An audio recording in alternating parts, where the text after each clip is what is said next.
Hello, and welcome to a video. I'm Alex, or Poetaster, if you know me from the internet. And yeah, today we're going to be talking about one of my Nintendo controller to MIDI devices, specifically the N64 to MIDI. This one has a sister video going up around the same time on the one for Gamecube controllers, the GC to MIDI. I'll try to do the thing. And if I don't, I'll at least put a link down below so you can check that one out. But anyway, just a quick overview of the physical device and talking a little bit about connections and the different ways you can set it up. I wanted to kick off with that because I'm really only demonstrating this setup one way, but there's a lot of potential. So before I get kind of bogged down in the different functions and all the different MIDI signals and channels and all that fun stuff, I do just want to kind of overview the hardware here. You know, what is the actual box itself? And truthfully, there's not too much to it. Inside this box, there's an Arduino. That Arduino is powered by micro USB. I've got a port here for that. You've got a button here, and that button changes modes. I'll talk a little bit about what the modes are and what the heck that means the rest of the demo. You've got two LEDs here. Those are indicators to let you know which mode you're in. That way you can tell at a glance. And then your other two connections are here. This one is for the N64 controller, and the other one is for a standard, quote-unquote, 5-DIN MIDI cable. So one thing to note about this device, same thing as the GC, both are sending MIDI through the USB, using USB MIDI, as well as sending on the 5-pin connections at all times. That way you don't have to change any settings or anything.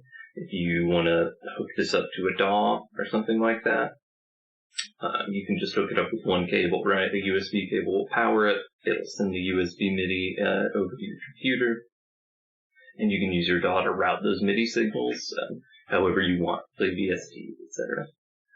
If you want to play older synths, or in most hardware synths, even modern, you can just hook it right up with a MIDI cable, and it should be plug and play. So these things are based off of general MIDI, and use that as kind of a guiding principle. I'll get more into the specifics of what the heck that means, and I'm demonstrating this on a general MIDI module just because it kind of works as one device to show off everything, right? But I do want to highlight and point out, it does not need to specifically be a general MIDI device. Most devices nowadays take and borrow things from general MIDI, but don't necessarily stick to that since it's a little out of date. But by and large, this thing should be plug and play with just about any MIDI capable gear I've heard of or looked into. I do also offer custom programming for these. If you're taking a look at this video and you're like, man, if it just sent, this signal instead of that one, dang, that's doable. I do that. One other thing to mention is this device takes input from an N64 controller using the N64's own language, or whatever you want to call it.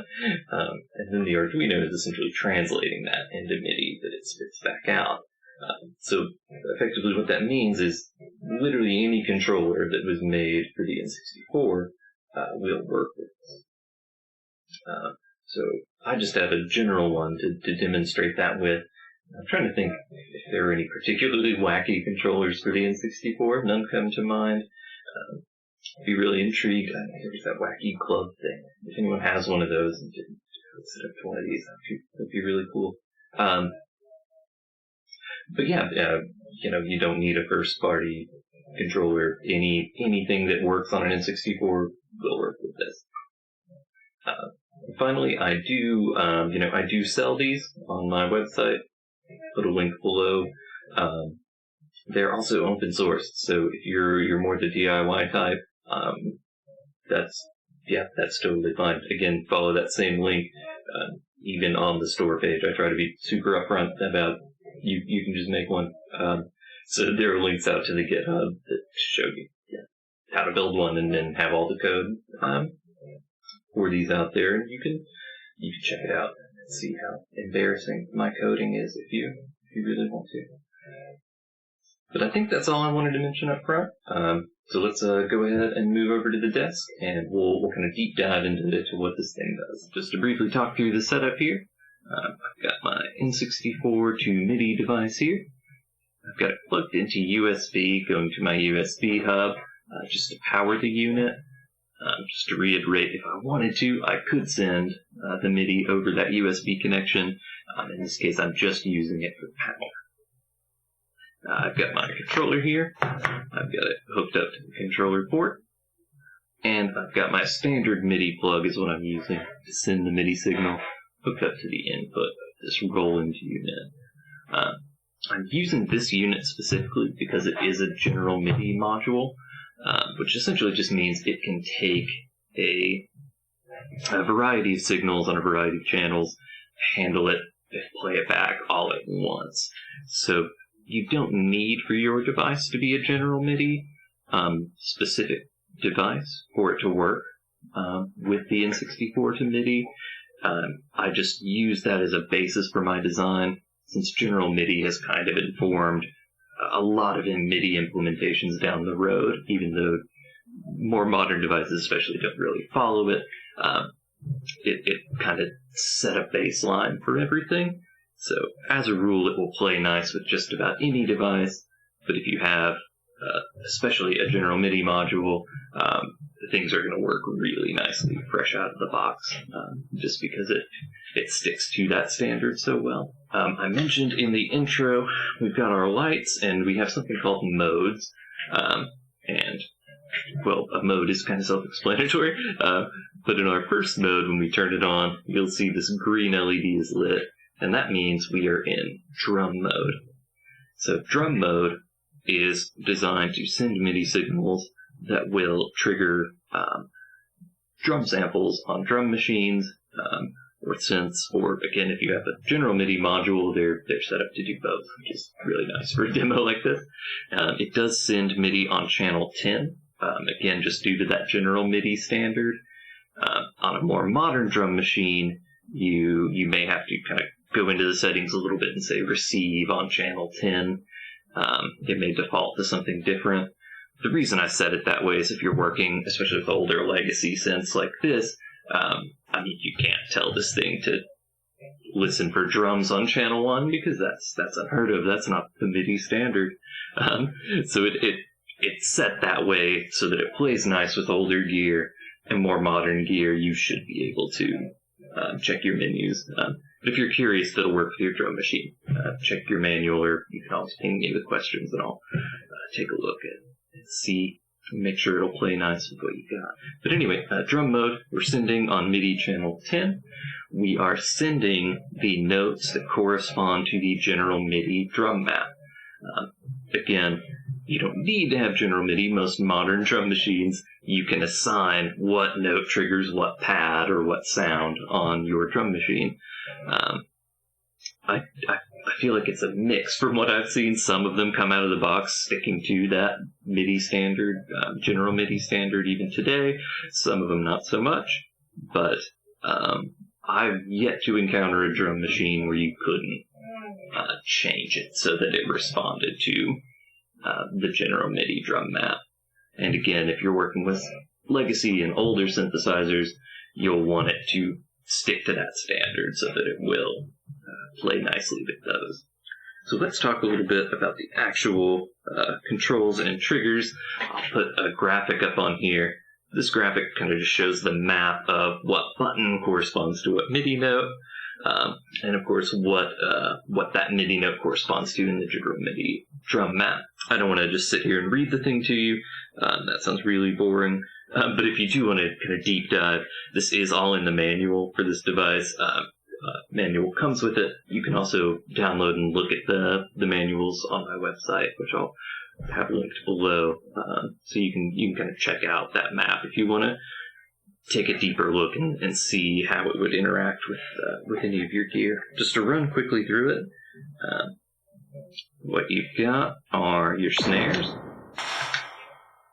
I'm using this really goofy techno kit here, specifically because, if you're listening on your phone, it'll come through if I'm using, an 808 or something like that. You're probably just not going to hear it.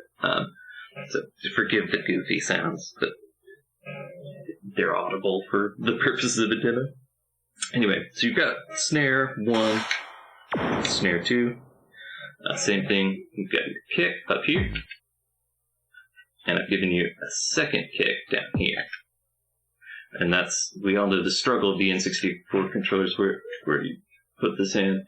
I don't know the answer to that question, but you can still get out a kick drum. Either way, those are kind of your basic kick snare. So on the C-pad here, this just triggers a variety of kind of less common percussion sounds. And also if you press combinations, that will open up. I'll get into that. That will allow you access to even more. I tried to put only really uncommon sounds on there because it is a little tricky. If you're getting the hang of it, and a similar thing with your D-pad. That gives you access to more percussion sounds. Your nice tom roll is in there, and finally your start button is your Chinese or your gong hit there. Oh, just one I did skip over, a major one is your closed tab. It's on the other trigger. That way, no matter where your hand is, you've got access to your closed tab. It's an important one to have. So, if you wanted to lay down, my rhythm is the worst, and my monitoring right now is a good 1.5 seconds off, so this is going to be miserable. Don't judge me too much,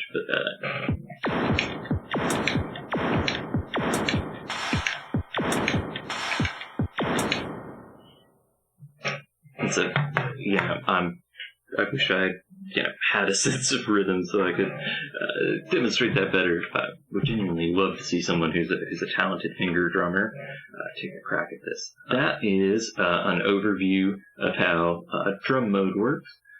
Next up, let's take a look at synth mode. Alright, so I've got my synth switched over here to a synthesizer, just a simple square wave. Now to switch into synth mode, remember green means I'm in drum mode. This button on the side lets me swap modes. So pressing that changes the light to blue. That's how I know I'm in synth mode.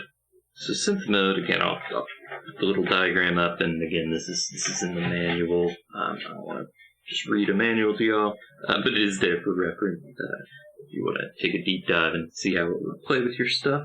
So synth mode is actually loosely based on the Ocarina controls from Ocarina of Time. A friend of mine told me in one of his older bands, they actually would set up an N64, and there's a particular corner of the world you can go that's relatively quiet, ambient noise, and they would actually play the Ocarina in Ocarina of Time as part of their set, and I thought that was just the coolest thing. So definitely inspired by that. It's kind of what made me think, hey, wouldn't it be cool to do that with all your real synths?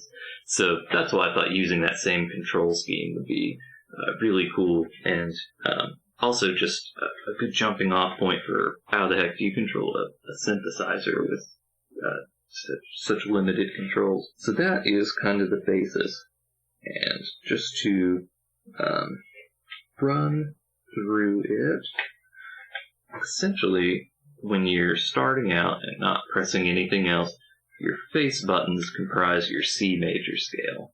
So, now it does jump because I've only got 6 face buttons. It jumps back to use the shoulder button.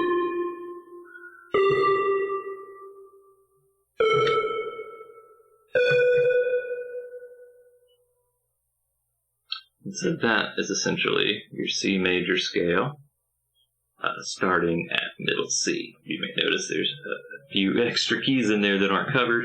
To get at those, the Z button, the trigger, is essentially a toggle for flats.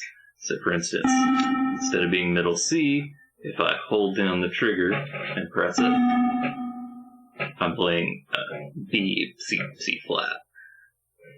I think that jives better with, from what I understand, with jazz people. Thinking this is a C flat versus a B, which is one of the reasons I've decided to go with a flat trigger versus, say, a sharp trigger, because it just seemed to follow that theory a little more solidly. But just to reiterate, that trigger changes whatever your note you're playing down a half step, so it plays the flat. And then just to demonstrate, if you are, say, playing your C,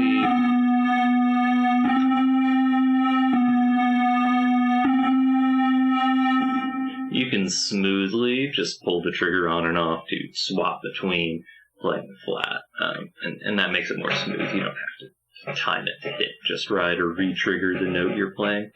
Now, the other thing you can do is you may need to get at kind of a wider range of keys, right? That's fairly limited. So the up and down buttons on your D-pad actually move you up and down octaves. So for instance, this is middle C. That's up one, up two, and you'll notice it stops up two. So up one, middle C, down one, down two. Again, I can't take it any further than down two. The reason being, since there's no real visual indicator for what octave you're in, it's kept pretty limited to a 5-octave range. That is still pretty beefy and should let you get at just about anything you need to do without making it too confusing.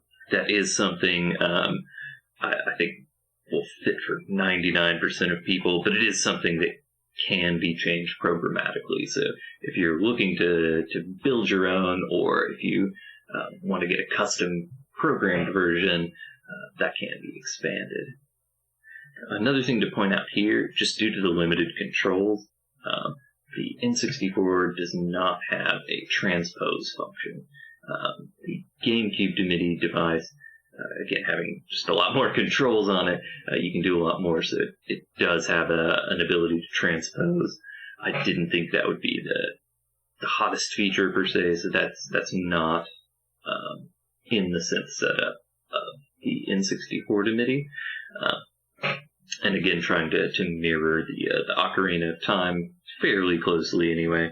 The transpose didn't make a lot of sense to include here.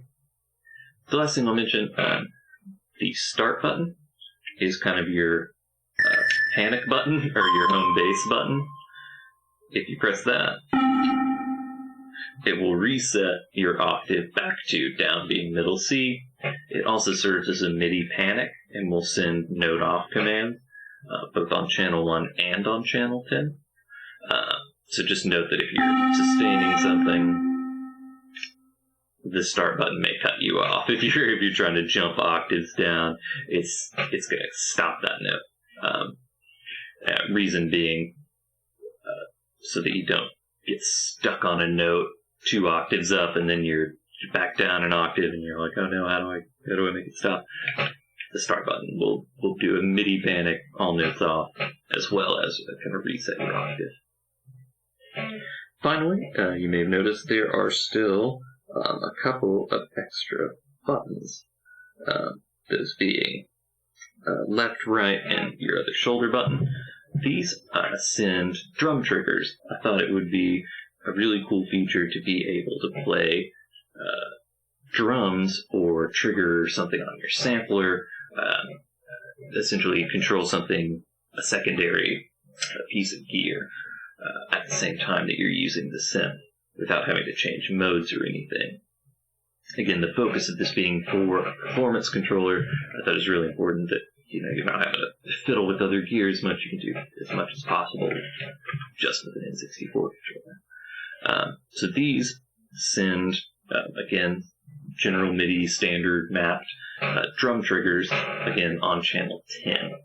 So even though the rest of your synth controls are going on channel 1, these triggers go on channel 10, so you could have a drum machine, a sampler, something else in your same MIDI chain, and you can just map it to that channel 10 to respond to these triggers. And this is just a very basic kick, snare, closed hat. Pop off my headphone. We'll see if I can manage a little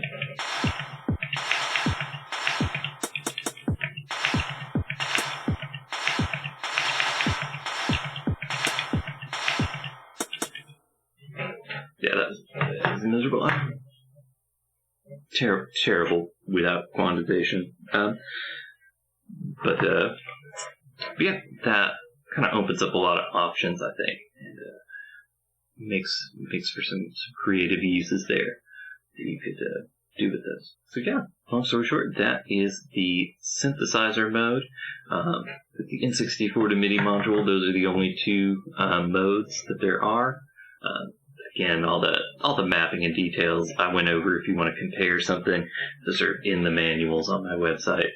Just much handier to look at that if you're trying to figure out how it would interact with other gear. And of course, you can always drop a comment or message me. I'm happy to take a look and answer questions about that stuff. Yeah, I think that covers just about all the different functions and modes of the N64 to MIDI. So we'll jump back to me, I guess, and wrap it up. Thank y'all for watching. All right. Well, I think that about wraps it up. To show off the general functions. If you have any questions, or if you're wondering, hey, would this work with my device, or this, that, and the other, definitely feel free to ask me. You can drop a comment. I try to stay on top of those, or there's contact info on my website too. You can shoot me an email. It's always super reliable way to get in touch. And yeah, again, these are for sale. You can order one, and I'll make one for you. I also do custom programming, again, just to plug that. If you want tweaks or a custom version to really tie in perfectly with your setup, that's absolutely doable. Hit me up about that. But yeah, if you'd like one, just let me know. If it's not for you, but you think the concept's cool, I will say definitely do the subscribe thing, the like thing. That's always actually really helpful. And then you can also see when I'm up to other stuff. If that's more up your alley, it'll show up for you. It always feels weird to plug that, but yeah, apparently it's a big deal. It real works and would be a tremendous help to me. So much appreciated to anyone who does that. Okay, I'll stop talking. Thank you. Bye.